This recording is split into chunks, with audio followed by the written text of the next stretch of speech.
Friends, the movie I am going to explain today is called Believe Me. It is a true story about a 17-year-old girl named Lisa who was kidnapped by a serial killer named Bobby Joe Lang in 1984 and kept with him for weeks. This 17-year-old girl has seen bad things happen to her many times in her life, but the worst thing is when her family does not support her and does not believe her, and that is why the name of this movie is Believe Me. So let's start this story. The story begins and we see a small cafe in Florida City where a girl named Lisa works. Lisa talks nicely to every customer coming to the cafe, and seeing this, Lisa's boss is very happy with her, and this is the reason why Lisa's boss promotes her to the front counter. Well, now, like every day when she is returning home from the cafe, we get to know about her real life. As happy as Liz looks in her cafe, her real life is just as weird as it seems. People are happy going home from work, but Lisa is scared going home because for her, it is not a home but a hell. After this, we are shown Lisa's house where we see a man. We will get to know who this man is later. Then Lisa sees a car on a deserted road. She gets scared seeing this and she rides her bicycle fast and comes home. After this, we see Lisa's Boris. Actually, this house is not Lisa's but her grandmother's, who lives here with her boyfriend Boris now because Boris gives Lisa's grandmother a financial express ticket in return of which he spends every night with Lisa. He forces himself on her every day, and this is the same man who is always on Lisa's mind, now being troubled by all this. When Lisa comes home one day, she writes a suicide note, but in it she writes her own name. There was no courage to even take life here, but we also come to know that when Lisa was 14 years old, her mother sent her here. Lisa thought that her grandmother's financial condition was not good, so Lisa used to bring her entire salary and give it to her so that her grandmother did not have to take any help from Boris. But even after 2 years, nothing has changed. EQ. Now, one day when Lisa talks to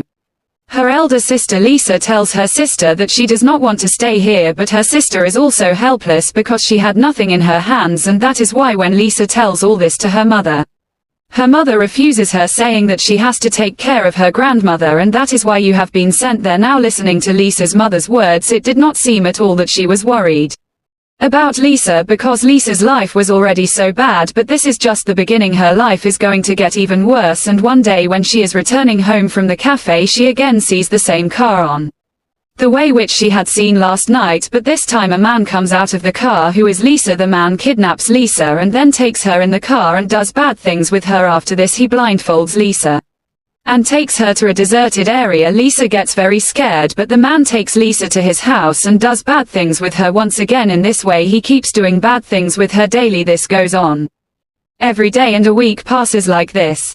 Now, Lisa also understands that this man is a psycho, but all this was not new for Lisa because the same thing used to happen with her at her grandmother's house too. But Lisa first wants to save her life and get out of here. The psycho, whose name is Bobby, starts talking to her lovingly, and while saying sorry to her, she says that there must have been a girl in his life who must have cheated him, and that is why he is doing such things with her. Bobby also slowly gets influenced by his words. On the other hand, Lisa's grandmother files a missing complaint in the police station, and after this the police starts their investigation, and first of all they go to the cafe where Lisa used to work, where they come to know that Lisa was a very good girl. She cannot run away. Something wrong must have happened to her, and when the other officer goes to Lisa's mother, her mother says that it is possible that Lisa has run away with her boyfriend. Lisa's mother's behavior. By seeing this, you can understand how bad this lady is, and just then the officer starts leaving from there. Then Lisa's sister stops him and says the same thing which the cafe owner had told him, that Lisa can never run away. Something wrong has definitely happened to her. Now the scene changes and we reach the same apartment where Bobby has kidnapped Lisa. Bobby keeps getting physical with her again and again, but Lisa does not lose her courage. She tries to talk to him, from which she comes to know that Bobby is a little crazy, and in the meantime she also touches his face again and again so that she can find out how he looks, and at the same time Lisa was also praising him again and again. Lisa tries her best to trap him in her words so that she can win his trust, and she also gives him a false excuse of her father's ill health. She was doing this so that Bobby would feel pity for her, and he leaves her, but Bobby stays with her for 24 hours. After this, Lisa makes an excuse to go to the bathroom and leaves some evidence of her presence there on the mirror. She puts her fingerprints and also plucks some of her hair and puts it there. While she is doing all this, Bobby finds out that she has locked the bathroom from inside. He suddenly opens the gate and comes inside, but Lisa becomes normal again, and one day when Bobby is sleeping, Lisa wakes up and makes a call because she came to know that there is a phone in this house, but before making the call, she remembers something her mother had said in which both of them were fighting, and Lisa was telling her mother that you know what is happening to me at my grandmother's house. Her mother says that if you do something then it can be even worse and you should be happy with whatever you have got. Now Lisa is thinking all this when Bobby wakes up and catches Lisa. He also tells Lisa that you are being very clever. Now he tries to kill her, but Lisa tells him that I was trying to call my sick date to ask about his health.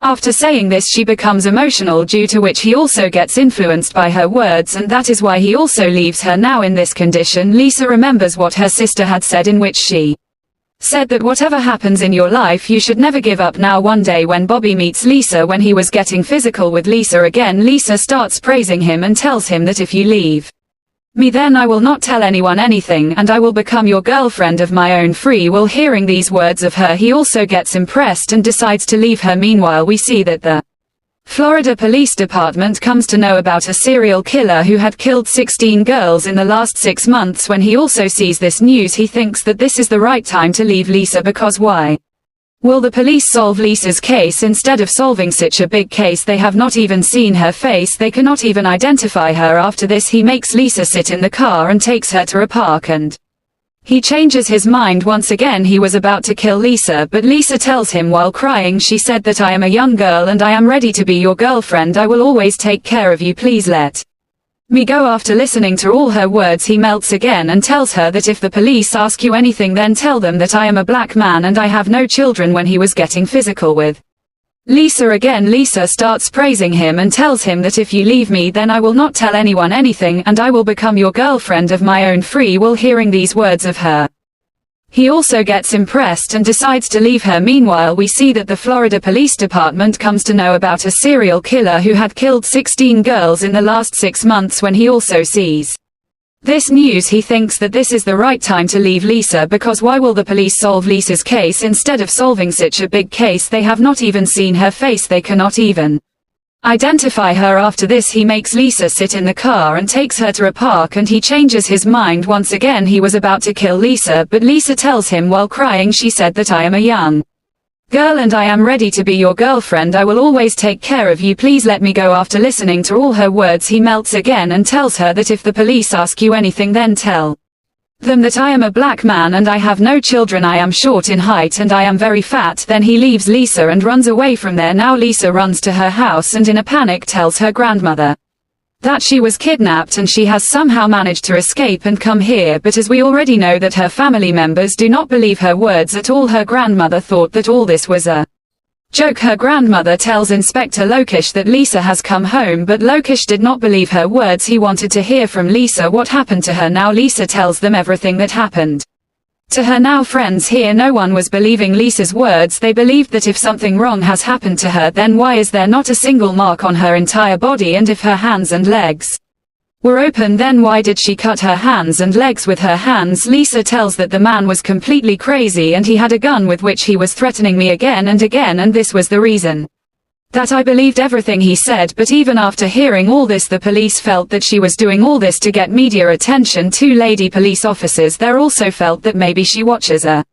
lot of TV, that's why she is telling us such stories. But maybe this time Lisa was lucky, because at that time a team of detectives was present in the station who were searching for the same serial killer who had killed many girls in the last 6 months. Now the lady police officer does not understand anything, so she asks for help from Detective Larry, and the detectives reach Lisa's room where she was sitting quietly and sadly. Now Lisa does not want to talk to anyone, but Detective Larry takes out his daughter's photo from his pocket and shows it to them so that Bobby can feel a little close to her. He asks Lisa to tell him everything that happened to her. Lisa starts telling him all the details, like Bobby has a black car with a cover on it. Lisa tells that the man was completely crazy and he had a gun with which he was threatening me again and again, and this was the reason that I believed everything he said. But even after hearing all this the police felt that she was doing all this to get media attention. 2 lady police officers there also felt that maybe she watches a lot of TV, that's why she is telling us such stories. But maybe this time Lisa was lucky, Because at that time a team of detectives was present in the station who were searching for the same serial killer who had killed many girls in the last 6 months. Now the lady police officer does not understand anything, so she asks for help from Detective Larry, and the detectives reach Lisa's room where she was sitting quietly, and sadly now Lisa does not want to talk to anyone, but Detective Larry takes out his daughter's photo from his pocket and shows it to them so that Bobby can feel a little close to her. He asks Lisa to tell him everything that happened to her. Lisa starts telling him all the details, like Bobby has a black car with a cover on it. There were 22 stairs in her house. After this she says that the man is fair left-handed and he also has a gun. After this Larry is convinced that this is not some trivial information. He immediately asks his people to start investigation. Larry calls Lisa's house to confirm some things and Morris picks up the call, who plays the role of his father. Larry thinks that his father is such a careless man, and why is his father like this? He asks Lisa about this friends. Lisa finally gets tired and tells them the truth about Morris, so they immediately go to Lisa's grandmother's house and arrest Morris. After this we further see that Larry and his team become more serious about this case. They think that the same serial killer has done this to Lisa, whom they are trying to find, and to confirm this they send Lisa's clothes to forensics, and when the report comes they get confirmed that this is the same killer because the same marks were found on Lisa's clothes as were found on the clothes of the other victims. Now they were convinced that this is the same man whom they have been searching for years. They immediately take Lisa to the place where Larry left her and ran away. Lisa sits in Larry's car with her eyes closed and remembers everything that she felt that day, and Lisa takes them to the gas station where Bobby had filled gas in her car, after which the police check the camera of that gas station, and then they get a very big proof in the camera. They find the same man whose sketch Lisa had made. After this posters of that man are made and put up in every street intersection. Now the police starts tracking him, and finally one day a police officer sees Bobby. He goes to Bobby and tells him that, "Sir, we have received a theft report and we have to take a photo of your car." Now he very cleverly takes Bobby's photo and lets him go. After this the photo is shown to Lisa and Lisa recognizes it immediately, after which the officers find out Bobby's house. They find 22 stairs in that house, and on going inside they find Lisa's car. Fingerprints and hair are also found, which Lisa had already left here as evidence. And now, after getting all this evidence, Bobby was going to get into trouble badly. Now the police starts searching for him like crazy, and in a few days he is found by the police outside a theater where he was going to watch a movie with great fun. Now during that time many policemen surround him and he is arrested. Well, now after all this Larry goes to Lisa and gives her this news, after which the whole police department applauds Lisa because Lisa got justice for herself as well as those girls who were earlier made victims by Bobby. Well, now after the case is over, Lisa does not go to her grandmother's house because now she did not want to go back to her old life. She wanted to make a new beginning. That is why the police inspector contacts her aunt and she comes to take her. Seeing him in this condition, his aunt Lisa apologizes to him and tells him that we did not know anything about this. She tells him that from now on she will take care of him completely. She will take care of him, and from now on his entire safety is his responsibility. Lisa thanks Larry for his help and Larry also gets teary-eyed. After a few days Lisa sends a note to her mother in which she writes that, "Mom, you always used to say that I don't deserve a good life, so Mom, you were wrong." Her mother understands after reading this letter that how wrong she has done with Lisa. Now Lisa's younger sister was also with her, and now Lisa had embarked on a new journey of her life. In the end we are told that Bobby has been sentenced to death, and then we see Lisa after many years who has now become a lady officer. Friends, this whole story was based on a true incident. Lisa took the decision to become an officer after growing up, and she never accepted defeat in her life and she just kept fighting, and finally she got justice one day. Friends, I hope you liked the explanation. To let me know how you liked the video by commenting. We will meet you in the next video.